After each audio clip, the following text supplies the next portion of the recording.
Assalamualaikum warahmatullahi wabarakatuh. Salam guru penggerak. Perkenalkan, saya Dewi Kartika Tulistiawati, calon guru penggerak angkatan 11 dari SD Negeri Gembong Dadi 02 Kabupaten Tegal.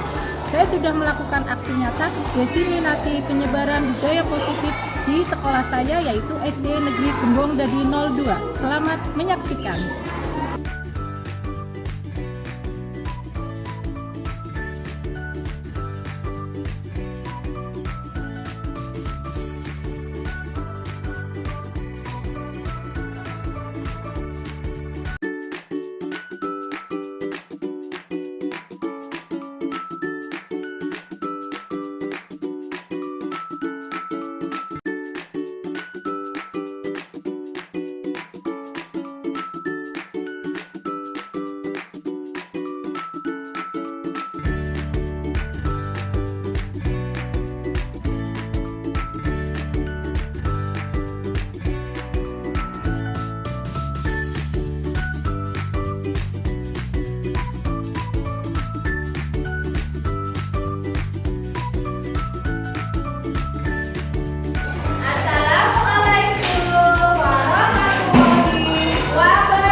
Jawa. Terima kasih buat Mas Al, tepuk tangan. Yang dilaksanakan kalian bersetuju dan berlalu jawab siap. Oke, setelah keyakinan jelas dibuat, nantinya pembelajarannya bersama Bu Tika, bersama kalian diharapkan akan berjalan dengan tertib. Terima kasih semua yang sudah membuat harapan dan keyakinan kelas. Dan tentunya keyakinan kelas harus kita terapkan setiap hari. Jadi ketika kalian berbuat salah atau lupa atau di kelas itu salah, nggak tertib, kamu bisa membaca keyakinan yang sudah kita buat. Oke? Oke, terima kasih semua. Bismillahirrahmanirrahim. Assalamualaikum warahmatullahi wabarakatuh. Yang kami hormati Ibu Kepala SDN Kembong Dadi 02, yang kami hormati Bapak, Ibu Guru dan staf SDN Kembong Dadi 02.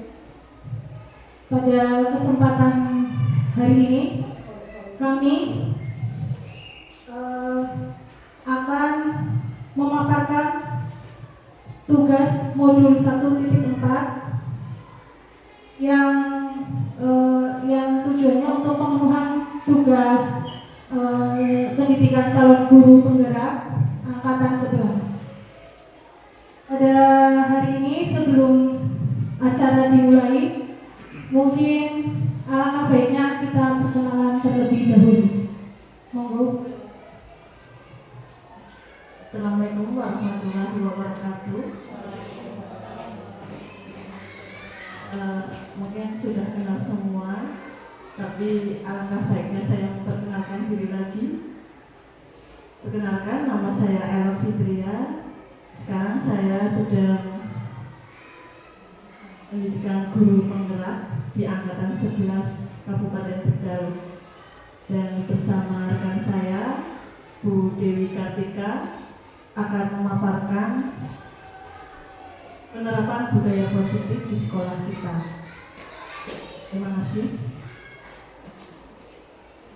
Bapak Ibu sekalian, saya dan Bu Elo sangat senang sekali berada di tengah-tengah Bapak Ibu guru hebat, karena pada kesempatan kali ini tentunya kami akan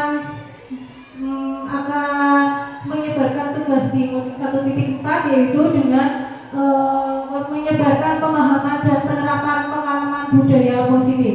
Sebelum acara dimulai, marilah kita membaca basmalah terlebih dahulu. Bismillahirrahmanirrahim. Bapak Ibu guru hebat, karena waktunya sudah cukup siang, apakah masih semangat Bapak Ibu guru? Mana semangatnya Kok Loyo? Mana semangatnya? Ya, biar semangat ketika saya bilang SD Negeri Kembong Dadi 02 luar biasa, oke? Ya, jangan ngantuk ya Bapak Ibu guru. SD Negeri Kembong Dadi 02 luar biasa. Oke, terima kasih Bapak Ibu guru. Nah, untuk yang pertama saya akan memaparkan penyebaran pemahaman dan penerapan pengalaman budaya positif. Sebelum ke materi selanjutnya, saya akan bertanya sedikit Bapak Ibu guru. Apa yang terbersih di pikiran Bapak Ibu guru tentang budaya positif? Monggo. Iya, baik Bu Nur. Kebiasaan yang baik. Budaya positif, kebiasaan yang baik. Oke, terima kasih Bu Nur. Tepuk tangan Bapak Ibu guru atas jawabannya. Ada jawaban yang lain tentang apa itu budaya positif? Kuning mungkin? Sama seperti tadi, cuma beda.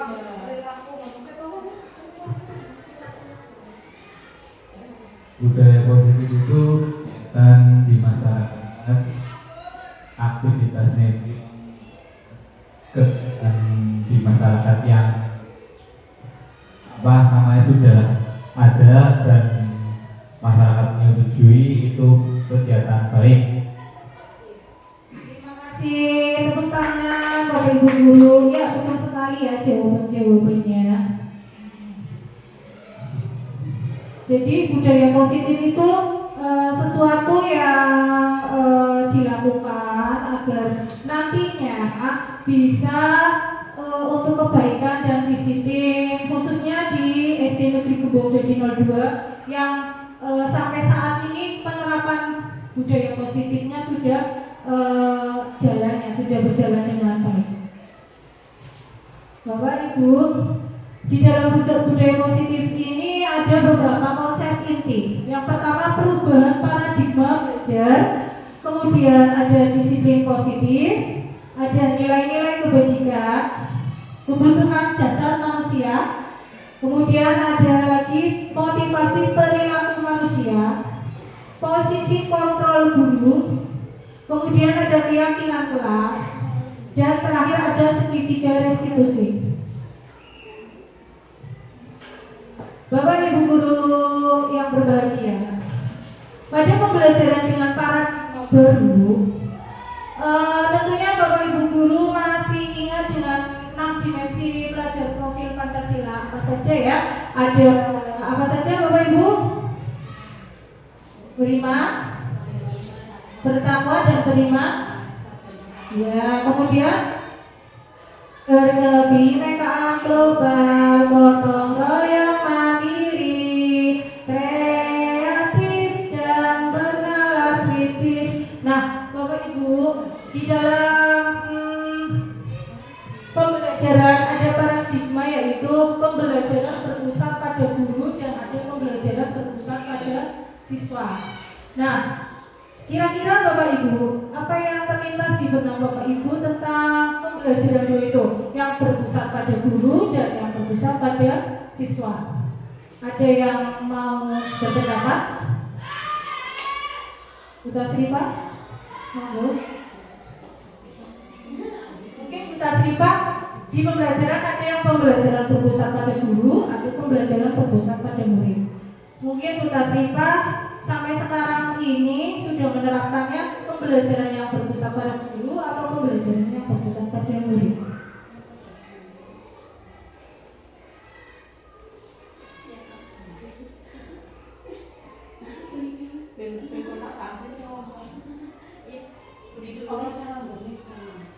Iya, apa Bu? Kalau saya terus terang berpusat pada guru. Iya, kenapa? Karena di kelas rendah kan, apalagi di semester awal masih sulit untuk menggali kemampuan siswa. Jadi masih saya yang harus memberi pancingan dulu, membimbing. Kalau yang berpusat pada murid kan, guru hanya sebagai fasilitator. Terus membimbing. Ya, betul. Terus ya seperti itu. Iya Bapak Ibu, jadi paradigma kita tentang pembelajaran ada dua ya, berpusat pada guru dan berpusat pada murid. Tentunya saya di pendidikan guru penggerak sudah dibekali dengan beberapa teori dan ilmu yang tentunya wajib saya sebarkan ya, sesuai dengan filosofi Ki Hajar Dewantara, yaitu pembelajaran yang baik adalah pembelajaran yang berpusat pada siswa, yang sesuai dengan kebutuhan siswa. Jadi Bapak Ibu Guru nantinya ketika mengajar itu selalu memperhatikan kebutuhan dan karakteristik potensi siswa-siswa kita. Karena di kurikulum Merdeka sendiri ada profil pelajar Pancasila yang 6 dimensi tersebut, yang tentunya pembelajaran dengan paradigma baru merupakan pembelajaran yang dirancang berdasarkan pembelajaran berdiferensiasi Bapak Ibu.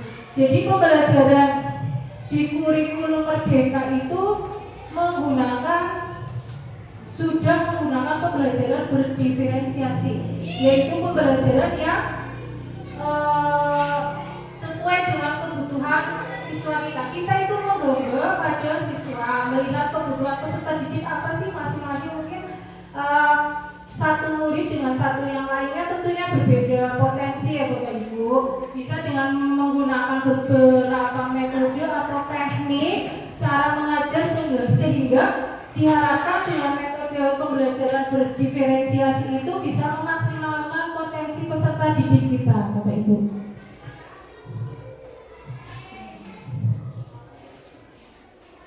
Nah, kemudian ada miskonsepsi tentang teori kontrol guru.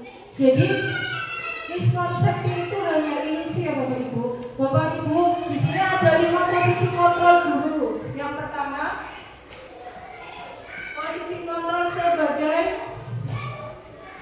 manajer, posisi kontrol sebagai teman, posisi kontrol sebagai pembuat merasa bersalah dan penghukum. Kira-kira Bapak Ibu di sini, Bapak Ibu yang luar biasa hebat, ketika menemukan kasus-kasus yang dihadapi panjenengan itu menggunakan panjenengan di posisi 5 kontrol apa Bapak Ibu? Sebagai temata, sebagai penghukum, sebagai merasa bersalah, kemudian atau sebagai manajer? Sebagai apa? Seringnya sebagai teman. Sebagai teman ya, jarang sebagai atau sebagai penghukum. Enggak pernah aku hukum. Oh gitu. Iya. Jadi Bapak Ibu, tugas kita semua,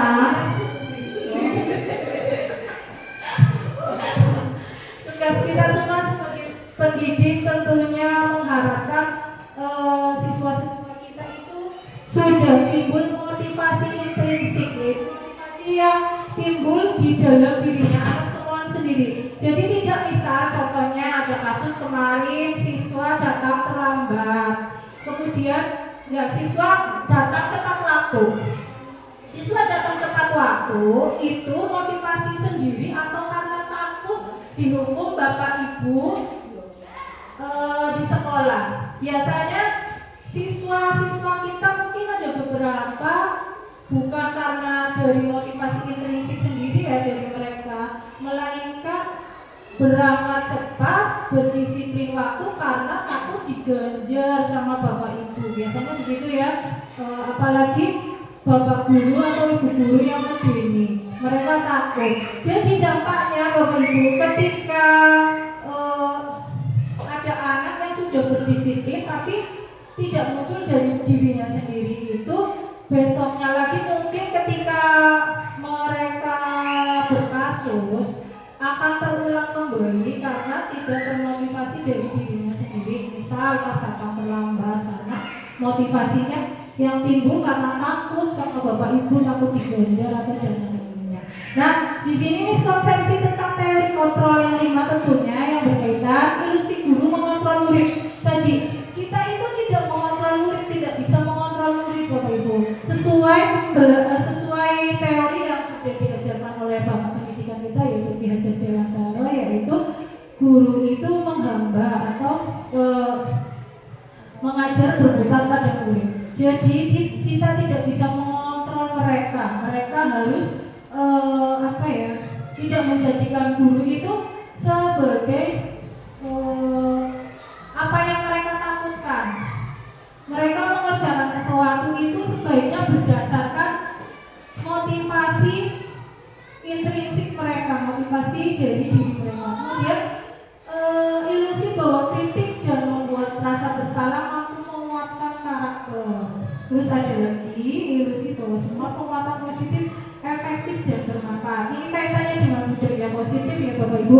Budaya positif yang nantinya kita semua sebarkan khususnya ke warga sekolah, khususnya murid kita itu nantinya akan berdampak pada penguatan positif, efektif dan bermanfaat tentunya. Kemudian ilusi bahwa orang dewasa berhak memaksa. Kita walaupun sudah dewasa ya Bu, dibandingkan dengan murid-murid kita, tentunya kita tidak bisa memaksakan kehendak kita untuk ditanamkan atau perlu dilaksanakan oleh siswa kita. Karena ketika kita memaksa apa kehendak kita ke anak, itu nantinya akan menimbulkan, mungkin bisa menimbulkan luka batin atau trauma, dan tentunya pengaplikasian budaya positif tidak mungkin akan berjalan dengan lancar. Nah, Bapak Ibu, di sini ada mengubah paradigma stimulus respon ke pendekatan teori kontrol. Teori stimulus respon, realitas atau kebutuhan kita itu sama. Nah, pada teori kontrol, realitas kebutuhan kita berbeda. Dan yang betul mana ya Bapak Ibu? Apakah kebutuhan kita itu sama atau kebutuhan peserta didik kita sama atau berbeda? Iya, tentunya berbeda ya. Semua anak punya potensi dan keunikan masing-masing. Jadi kita tidak bisa misal si anak A itu lebih unggul di seni, mungkin si anak B lebih unggul di matematika. Kita bisa memaksimalkan potensi mereka sesuai dengan kebutuhannya masing-masing. Kemudian pada teori stimulus respon, semua orang melihat hal yang sama. Dan pada teori kontrol, setiap orang memiliki gambaran yang berbeda. Tentunya setiap orang memiliki gambaran yang berbeda-beda ya ke masing-masing orang. Nah, kemudian ada lagi orang lain bisa mengontrol saya, dan di teori kontrol hanya Anda yang bisa mengontrol diri Anda. Ini benar ya. Jadi kita hanya bisa dikontrol pada sama diri kita sendiri, bukan orang lain yang mengontrol diri kita. Nah, Bapak Ibu sekalian, ini materi yang utama yaitu disiplin positif. Ternyata Bapak Ibu, disiplin positif ini diambil atau berasal dari kata disiplina, yaitu yang artinya belajar. Jadi disiplin itu artinya ternyata belajar Bapak Ibu. Disiplin mengacu pada disiplin diri yang memiliki tanggung jawab terhadap apa yang dilakukan berdasarkan nilai-nilai yang diyakini. Tadi sudah betul yang dikatakan Ibu Bunul dan Pak Eko, kalau disiplin itu intinya melaksanakan sesuatu yang baik agar bisa dipertanggungjawabkan. Dan nantinya kita harus menyebarkan dan mengimplementasikan agar siswa-siswa kita bisa berdisiplin positif dengan motivasi mereka sendiri, bukan karena takut akan hukuman berdiri. Kemudian disiplin positif ini merupakan salah satu cara penerapan disiplin yang bertujuan untuk menumbuhkan kesadaran Bapak Ibu. Jadi tujuannya itu menumbuhkan kesadaran yang tadi termasuk motivasi intrinsik ini kan berarti menumbuhkan kesadaran dari dalam diri siswa, bukan karena takut dihukum atau takut nanti nilainya rendah.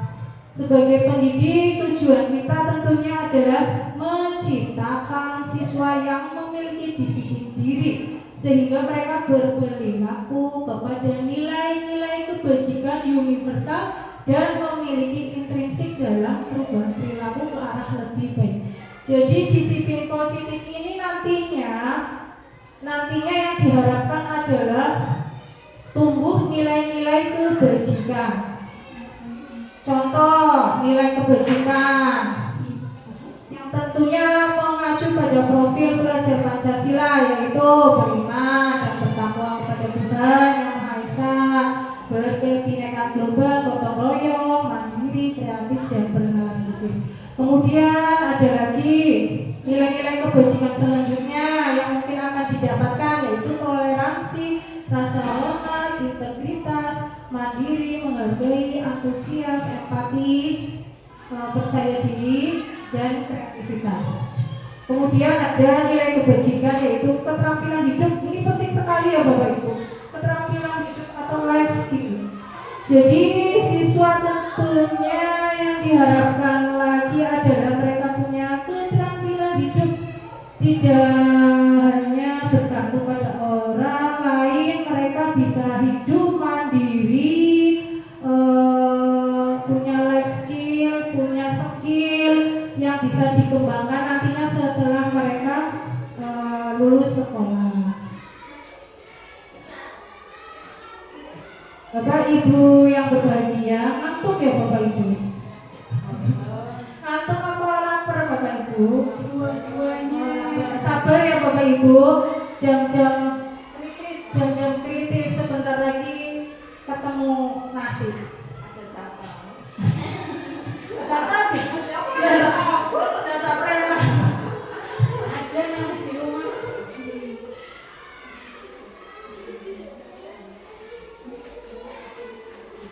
Nah, selanjutnya akan dipaparkan sama Bu Ella Fitria kepadanya. Kami persilahkan.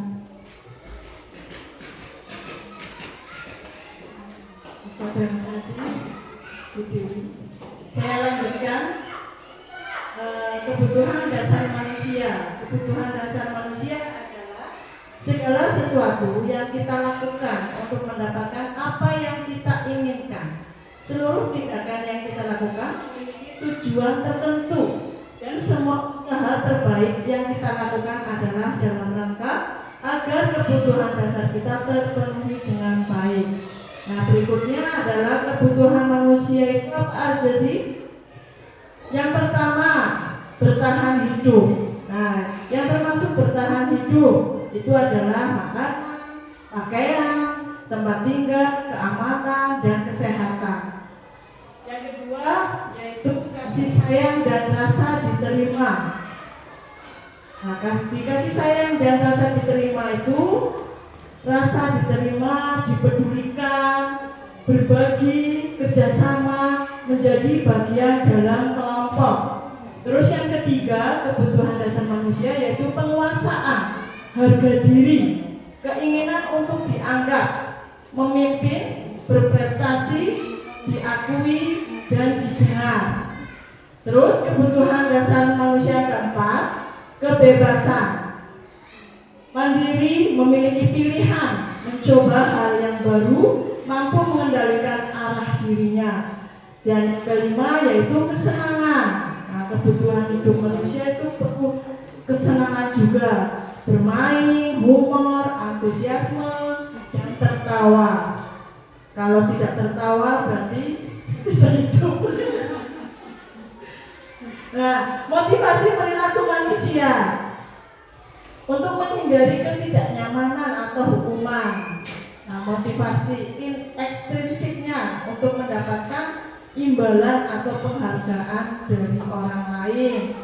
Terus untuk menjadi orang yang mereka inginkan dan menghargai diri sendiri dengan nilai-nilai yang mereka percaya. Itu motivasi dari dalam diri atau intrinsiknya.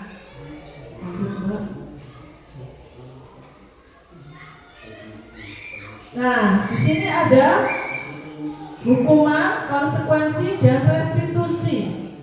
Di dalam hukuman tidak terencana atau tiba-tiba. Terus murid tidak tahu apa yang akan terjadi atau tidak dilibatkan. Bersifat satu arah. Terus berupa hukuman fisik atau psikis. Terus konsekuensi itu terencana atau disepakati sesuai peraturan. Murid tetap dibuat tidak nyaman. Sikap guru selalu memonitor murid. Terus restitusi yaitu proses menciptakan kondisi bagi murid untuk memperbaiki kesalahan. Proses kolaboratif yang mengajarkan murid untuk mencari solusi sendiri. Mbak. Nah, tadi yang sudah dijelaskan sama Bu Tika, ada 5 posisi kontrol guru. Yang pertama penghukum, terus pembuat merasa bersalah, teman, pemantau, dan manajer. Tadi sudah dijelaskan sama Bu Tika, Dewi. Ada 5 posisi kontrol guru. Contoh penerapannya. Nah, contoh penerapan posisi kontrol guru. Misalnya kasus siswa tidak memakai atribut lengkap saat upacara. Contohnya hormat pada bendera selama 1 jam. Itu sebagai penghukum ya Pak Ibu. Nah terus berapa kali ibu atau bapak harus memberitahu kamu selalu saja mengecewakan ibu atau bapak. Nah itu membuat merasa bersalah. Jadi yang di posisi kontrol guru tadi, ini contoh yang penghukumnya. Hormat pada bendera selama 1 jam. Iya, sebagai penghukum. Iya, misalkan ada siswa yang kasusnya seperti ini, memakai atribut, tidak memakai atribut lengkap saat upacara. Nah, Bapak Ibu langsung, ayo hormat pada bendera selama 1 jam. Nah, itu posisi kontrol guru sebagai penghukum. Tetapi ketika ada kasus tersebut, panjenengan bilangnya, berapa kali sih ibu atau bapak harus memberitahu kamu selalu saja mengecewakan ibu atau bapak. Nah, itu membuat merasa bersalah. Terus contoh penerapan 5 posisi kontrol guru lagi sebagai teman. Nah, ini yang sebagai teman. Ayo dong ikuti aturan sekolah, tolong bantu ibu atau bapak ya. Sekarang ini ya sudah, apa-apa, lain kali jangan sampai berbuat seperti ini lagi ya. Nah itu sebagai teman, ucapan sebagai teman. Terus sebagai pemantau, berapa kali ibu atau bapak harus memberitahu kamu selalu saja mengecewakan ibu atau. Yang terakhir sebagai manajer, apakah kamu tahu kesalahanmu? Kira-kira bagaimana kamu memperbaiki kesalahanmu? Nah itu di posisi gugus sebagai manajer.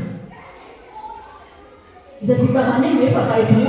Dari 5 posisi kontrol guru, yang pertama tadi sebagai penghukum, yang kedua sebagai membuat merasa bersalah, yang ketiga sebagai teman, yang keempat sebagai manajer, yang kelima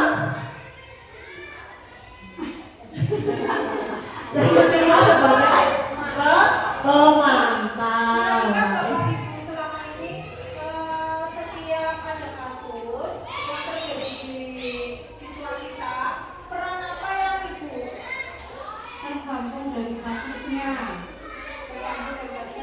Terus setelah kami menyebarkan ini, posisi terbaik mana yang menurut Ibu itu paling baik dilaksanakan di sekolah? Menurut saya paling baik ya sebagai teman. Tapi Bapak Ibu ternyata posisi yang terbaik itu di sini di manajer. Karena kalau di manajer itu sudah merangkap di posisi teman juga, di posisi pemantau juga. Bapak Ibu bisa dipahami ya.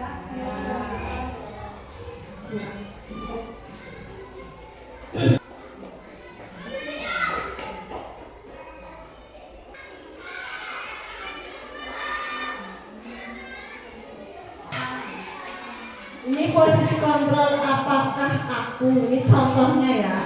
Saya kecewa sekali dengan kamu. Apakah ini Bapak Ibu ketika Bapak Ibu menghadapi kasus dengan jawaban dengan Yang saya kecewa sekali dengan kamu. Nah, dalam konteks ini posisi kontrol apakah? Yang tadi 5 kontrol. Saya kecewa sekali dengan kamu. Berarti membuat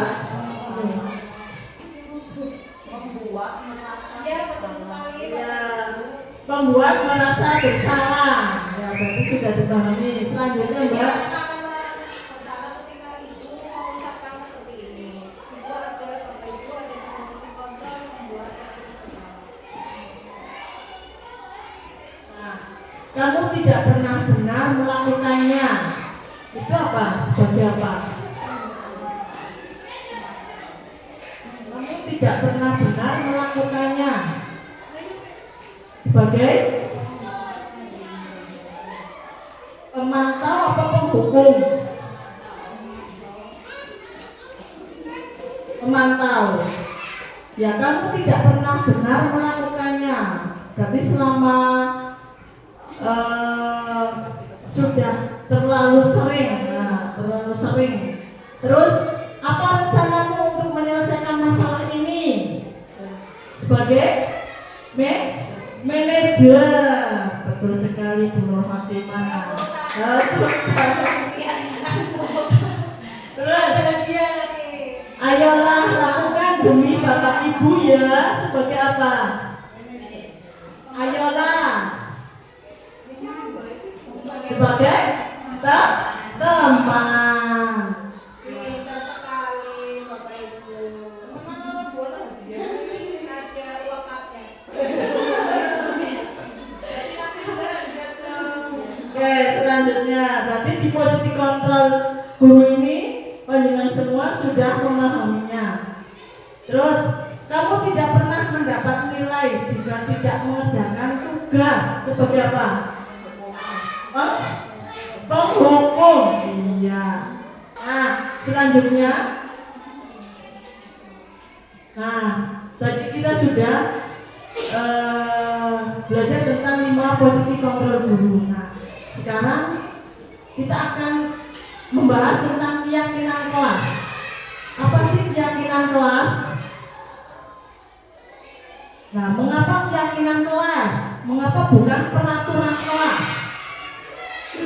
Kalau keyakinan kelas berarti apa Bapak Ibu?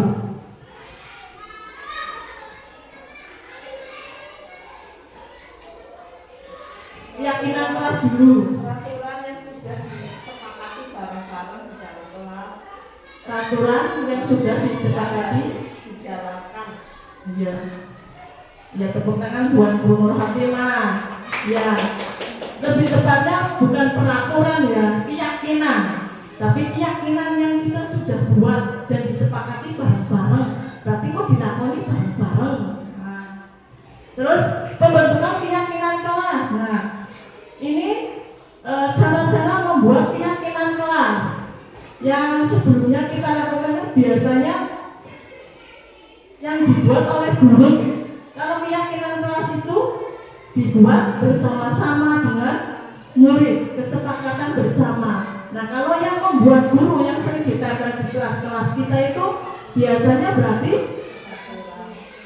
peraturan. Iya, betul sekali. Nah, pembentukan keyakinan kelas bersifat abstrak. Terus berupa pernyataan universal.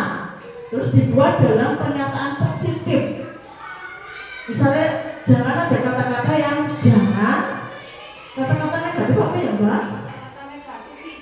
Tidak, jangan, harus, itu nggak boleh. Terus sedikit saja agar mudah diingat. Misalnya disiplin, nah disiplin kan banyak. Terus sesuai dengan kondisi kelas dan sekolah sehingga mudah diterapkan. Tidak usah terlalu muluk-muluk dalam membuat keyakinan kelas. Yang apa yang disampaikan anak saja sesuai dengan kondisi kelas kita atau sekolah kita. Nah, di sini ada contoh membuat keyakinan kelas. Ibu Dewi akan memaparkan hasil karyanya. Silakan Bu Dewi. Bapak Ibu guru hebat. Tadi sudah dipaparkan sama Bu Ala Fitria, ada perbedaan sedikit ya Bapak Ibu tentang peraturan dan keyakinan kelas. Mungkin dulu kita sering bikin peraturan kelas yang dibuat tidak berdasarkan kesepakatan antara kita sebagai guru dan siswa. Nah, sekarang ini tentunya lebih baik dan lebih condong itu yang dibuat itu keyakinan kelas. Kenapa Bapak Ibu guru? Karena tadi sudah dijelaskan ya sama Bu Elo. Karena kalau keyakinan kelas itu antara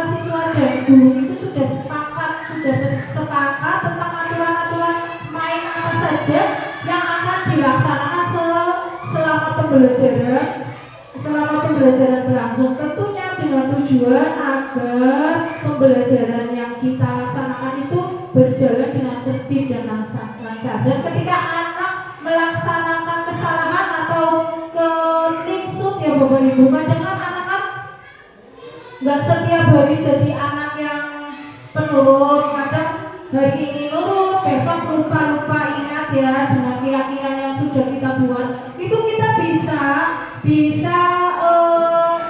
mengingatkan kembali keyakinan apa yang sudah mereka buat dengan gurunya. Jadi kita mengingatkan kembali kalau misal ada anak yang buang sampah sembarangan di kelas contohnya, kita mengingatkan kembali, loh kemarin kan kita sudah bikin keyakinan kelas ya, kalian sudah sepakat dengan ibu bahwa akan menjaga kebersihan kelas. Itu nantinya bisa dijelaskan kembali. Dan kalau melanggar pun tetap ada konsekuensinya Bapak Ibu. Ini saya sudah membuat keyakinan kelas di kelas 2 di play dalam caranya ya. Mungkin Bapak Ibu guru yang belum begitu paham tentang keyakinan kelas boleh dipraktekkan, boleh bertanya-tanya sama Bu Elok.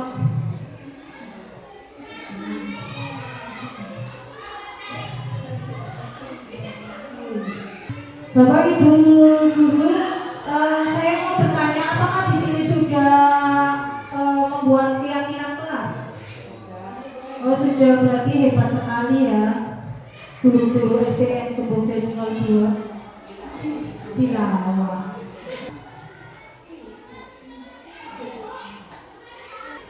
Ini contoh penerapan saya di kelas 2 ya Bapak Ibu.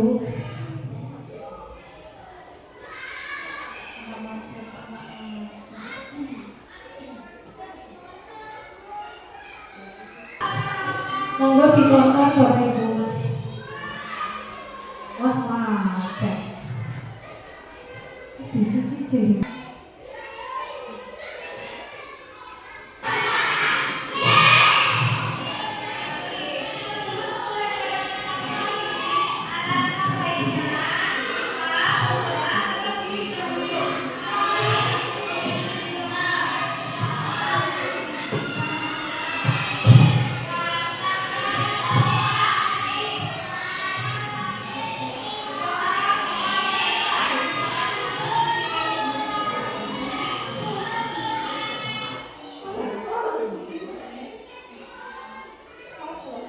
Ya ini nanti di skip langsung ke bagian intinya saja ya Bapak Ibu.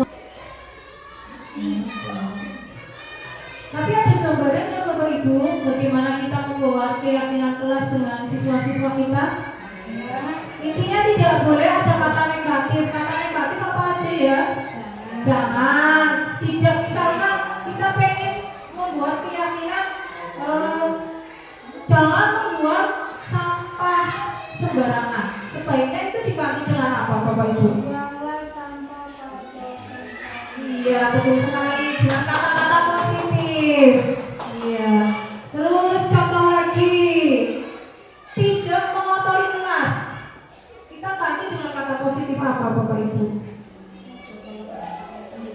Iya, ya seperti itu ya Bapak Ibu, sudah ada gambaran ya bagaimana membuat keyakinan dengan kata-kata yang positif. Ini ngapunten videonya mungkin tidak berkenan, alatnya tidak berkenan dengan artisnya.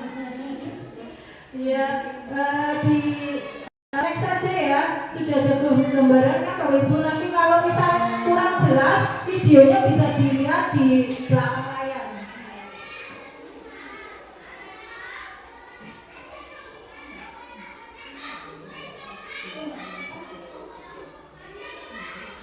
Oh iya Bapak Ibu, selain tadi keyakinan kelas budaya positif kan ada juga keyakinan kelas kan termasuk ke dalam budaya positif. Ada lagi segitiga restitusi. Bapak Ibu sudah pernah dengar segitiga restitusi?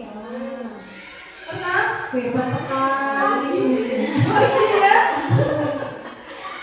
Ya jadi ketika segitiga restitusi itu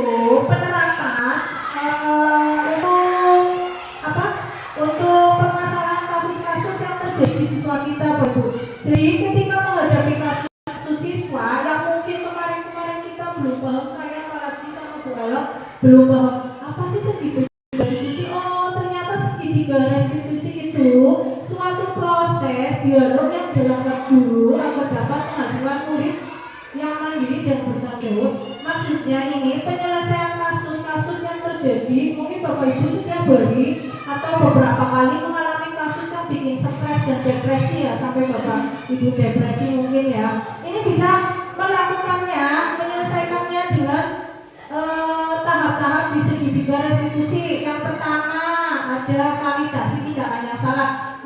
Yang kedua ada menstabilkan identitas, dan yang terakhir ada menanyakan keyakinan. Nanti Bapak Ibu bisa lihat di video-video skenario kasus yang sudah saya buat sama Bu Elo. Mungkin itu bisa menjadi wacana yang mencerahkan. Ini pemahaman tentang segitiga restitusi akan dijelaskan sama Bu Elo Fitria. Kepadanya dipersilakan.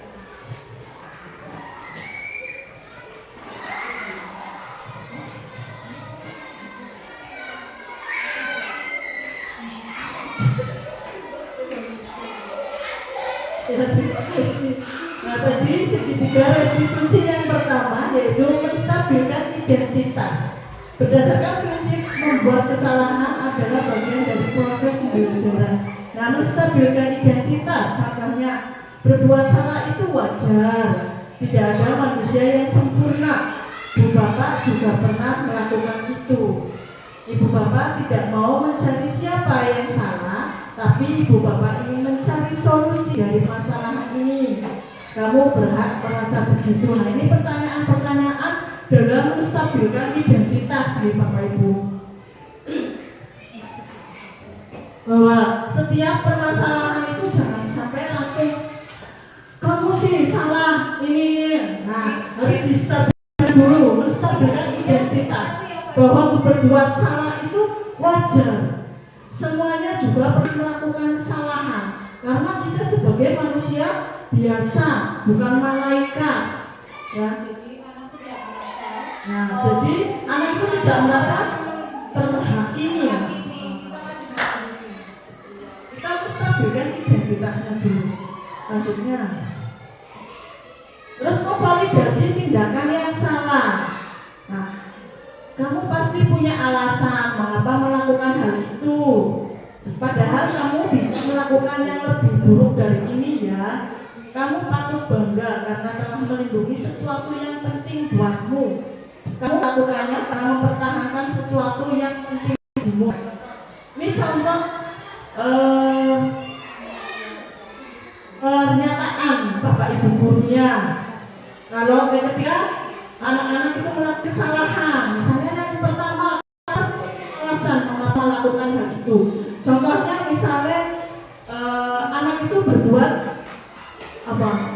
berkelahi ya, misalnya berkelahi. Kamu pasti punya alasan mengapa kamu lakukan itu. Nah, ditanya dulu, jangan sampai langsung ditodong kamu salah ini. Nah, kamu pasti anak itu punya alasan apa melakukan hal tersebut.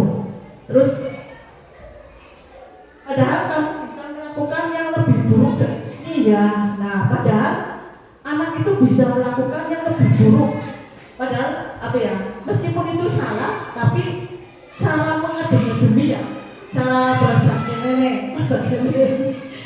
sini ngedemi ya. Padahal kamu bisa melakukan hal itu yang lebih buruk lagi, tetapi kamu hanya itu saja perbuatan kamu. Terus menanyakan keyakinan. Nah, tadi keyakinannya sudah Butika laksanakan dengan di kelasnya. Keyakinannya ketika anak berbuat salah, sudah menstabilkan identitas, sudah memvalidasi kesalahan. Nah, yang ketiganya itu menanyakan keyakinan.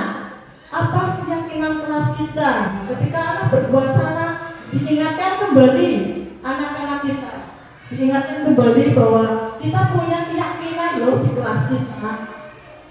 Jadi kita mengingatkan kembali anak-anak kita ketika berbuat salah.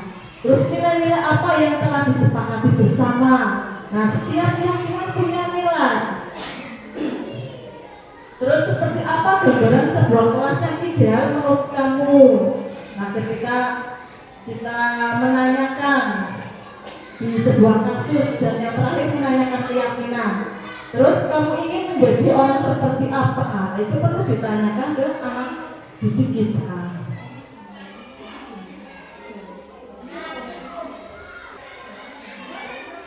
Nah, saya sudah melaksanakan segitiga restitusi dan saya laksanakannya di perkemahan.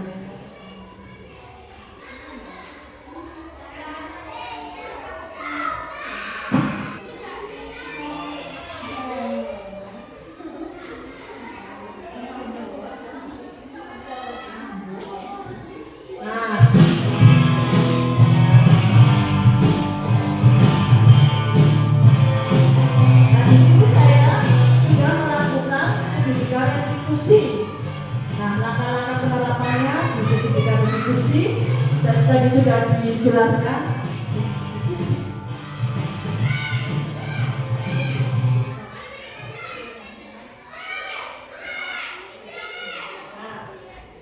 Di skenario 1 yang kemarin saya laksanakan, seorang siswi yang bernama Abu dilaporkan membuang sampah sembarangan saat berkemah. Saya melakukannya di perkemahan, ya Bapak Ibu. Nah, Ageng saya panggil, dan ini percakapannya antara saya dengan Ageng. Assalamualaikum Bu. Nah, saya menjawab waalaikumsalam. Terus saya menanyakan, Ibu mendapat laporan bahwa kamu membuang sampah sembarangan di tenda sebelah. Terus Ageng mengiyakan. Nah, terus saya, lalu kenapa kamu melakukan itu? Ageng menjelaskan, saya tergesa-gesa Bu.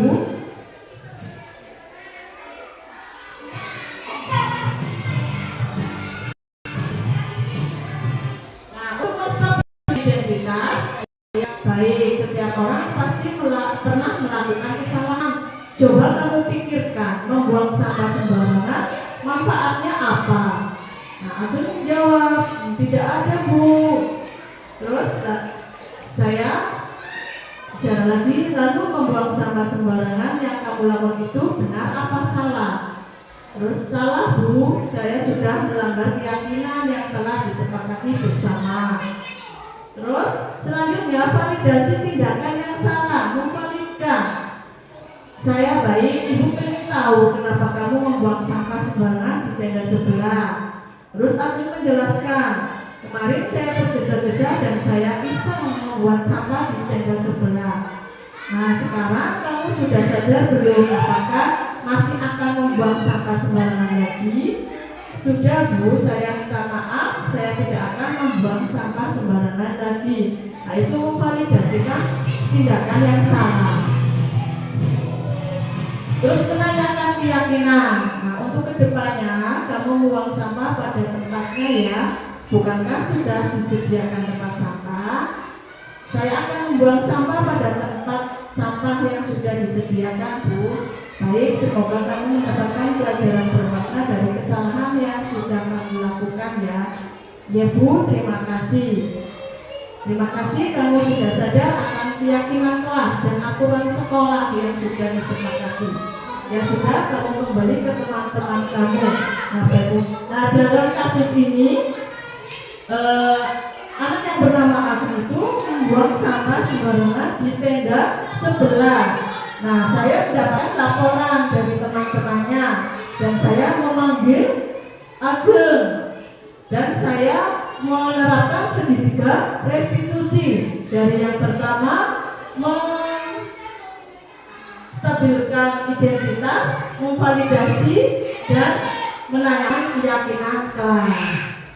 Nah, itu contohnya dari saya. Berikutnya contoh dari Bu Tika.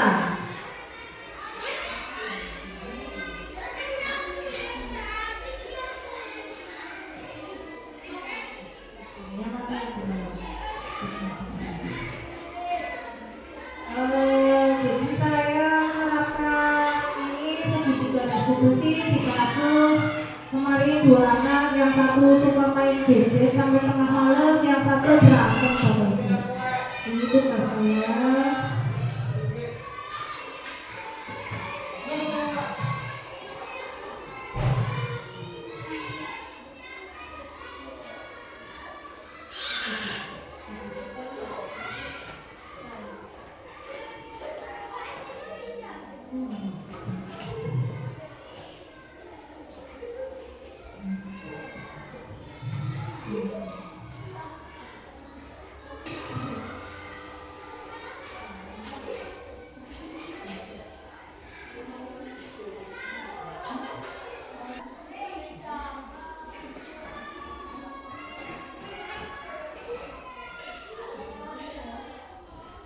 Sebentar Bapak Ibu. Ini penyelesaian kasus yang terjadi sama 2 orang anak, yang satu suka main gadget sampai malam-malam dan yang satu bergelar.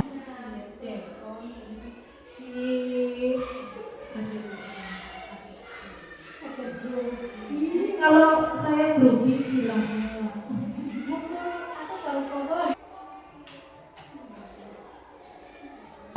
Sudah jelas Bapak Ibu tentang tadi penyebaran budaya positif dan penyebaran budaya positif dan pelaksanaannya. Ini Bapak Ibu ya, videonya sudah bisa dibuka.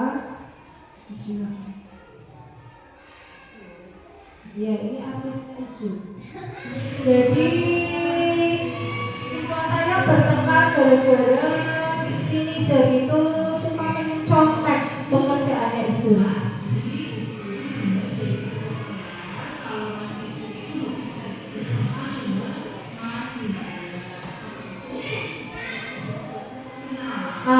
Ya ini Bapak Ibu. Proses ini yang pertama saya menstabilkan identitas dulu ke anak. Jadi anak tidak merasa diintimidasi, tetapi kita sebagai guru kan dilatih dulu. Boleh didengarkan.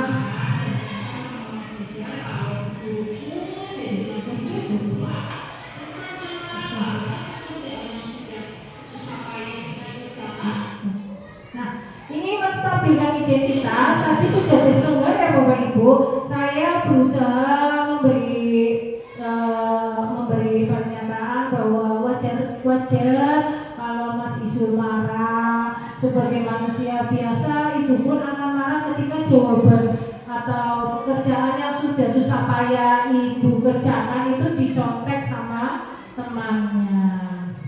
Sampai sini paham Bapak Ibu bagaimana menstabilkan identitas? Ya, terima kasih. Kemudian langkah selanjutnya saya akan memvalidasi tindakan yang salah. Dengarkan ya Bapak Ibu.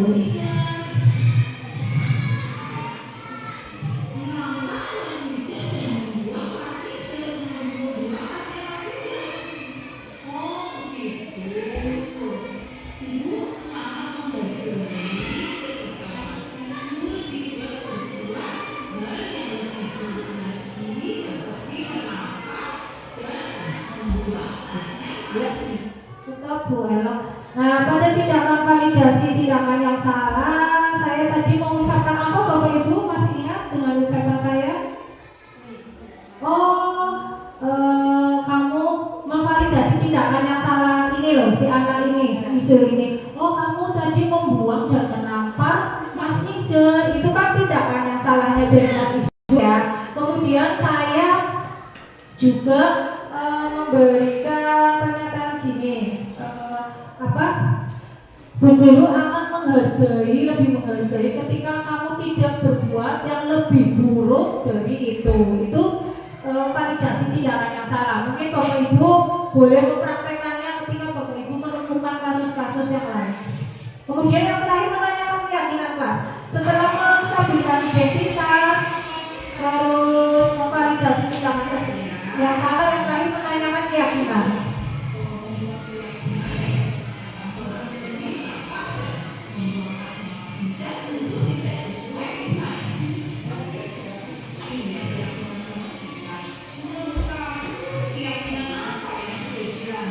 Ya, stop. Nah, langkah yang terakhir tentunya setelah tadi langkah kedua validasi tindakan yang salah anak tersebut, saya akan kembali menanyakan keyakinan yang sudah dibuat antara saya dengan siswa saya yang berkasus, sehingga anak tersebut ingat keyakinan apa yang sudah dilanggar sama anak tersebut. Jadi keyakinan di sini yang sudah dilanggar, dia menyebutkan bahwa bukan tidak menghormati, maaf, menghormati teman. Keyakinan yang sudah dilanggar adalah menghormati teman. Jadi kembali mengingatkan keyakinan apa yang sudah kami buat. Ya, demikian semua dari pemaparan kami tentang penyebaran budaya positif yang insya Allah kita semua akan melaksanakannya di SD Negeri Kebon Dadi 02 ya Bapak Ibu. Demikian materi-materi yang kami sampaikan. Ada pertanyaan Bapak Ibu? Oke ya. Terima kasih Bapak Ibu guru hebat yang sudah menyempatkan waktunya di sela-sela kesibukannya mengajar, masih sempat semangat dan tidak ngantuk untuk mendengarkan para kami-kami yang masih miskin ilmu. Ya mungkin Bu Elok akan menutup presentasi siang hari ini. Monggo Bu Elok. Terima kasih untuk Bapak Ibu yang sudah menyempatkan waktunya ya, yang harusnya beristirahat. Saya mintai tolong atau berkumpul ya untuk penyebaran budaya positif di SD kita tercinta. Nah, saya dan Merdeka mengucapkan banyak-banyak terima kasih dan mohon maaf apabila dalam penyampaian atau dalam tutur kata, perbuatan saya masih banyak kekurangan karena saya manusia biasa yang tidak luput dari kesalahan. Saya tutup, terima kasih. Assalamualaikum warahmatullahi wabarakatuh. Terima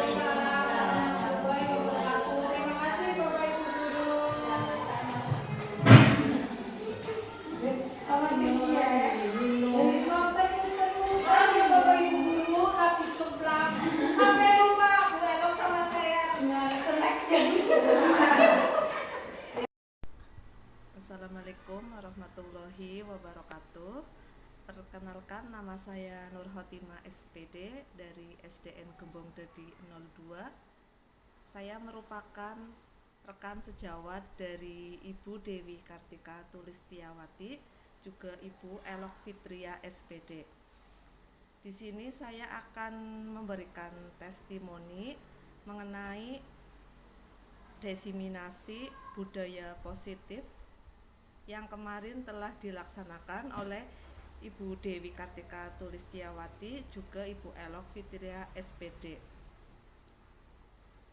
Dari kegiatan yang saya ikuti kemarin, saya menjadi banyak pencerahan juga pemahaman tentang budaya positif di lingkungan sekolah dasar yang harus saya terapkan dan saya laksanakan lebih baik lagi kepada peserta didik saya. Terima kasih. Wassalamualaikum warahmatullahi wabarakatuh.